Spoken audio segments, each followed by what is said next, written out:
Now the next thing we're going to look at is the arrow function. We already discussed this in the previous video.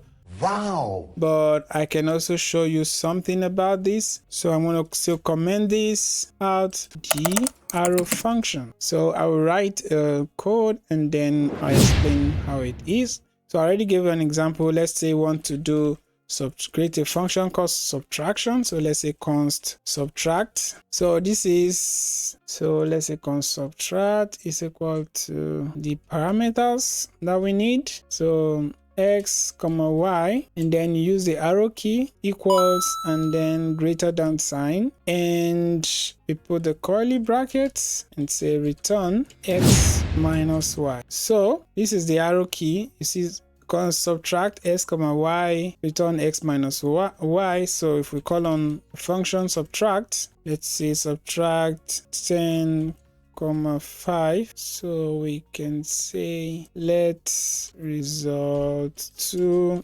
equals subtract 10 5, and so we can print the result console.log result 2 on the screen. So we have 5, right? So this is the arrow function. The variable, the function variable, we created with a const, and then equals, open your parentheses and add your parameters x and y, because we want to take in 2 parameters. Then the arrow symbol, equals and greater than, then you put your curly brackets, and in the curly bracket use return x minus y. You can also do this if you just have a single line of code in the arrow function. You can actually remove this return and the curly brackets and it still works. So remove this curly brackets and then remove the return statement and put this on the same line. You see that it still gives us a 5. The function subtract still works, takes in parameters, arrow key, and then just a single line of operation. So when you have a single line of operation, you can use this shorthand. And this shorthand is particularly important for things like filter, things like map, like for each loop. It's a very good shorthand for this kind of operation.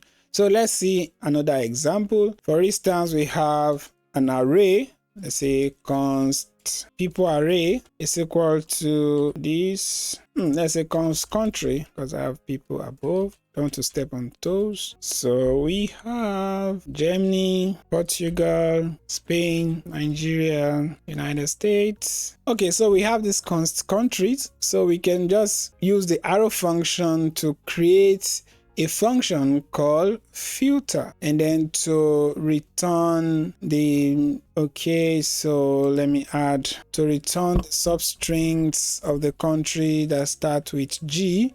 So let me add Gabon, let me add Guinea Republic. Okay, so how do we use the arrow function for this? So before I use the arrow function, I will just create a function that does it without the arrow function, and I then create the arrow function from that function, because modern JavaScript, you will use the arrow function. So you have to know this. So probably might not use this very often, but yeah. Okay, so we need to filter it and say const filter equals, we have the countries array. So we can say countries.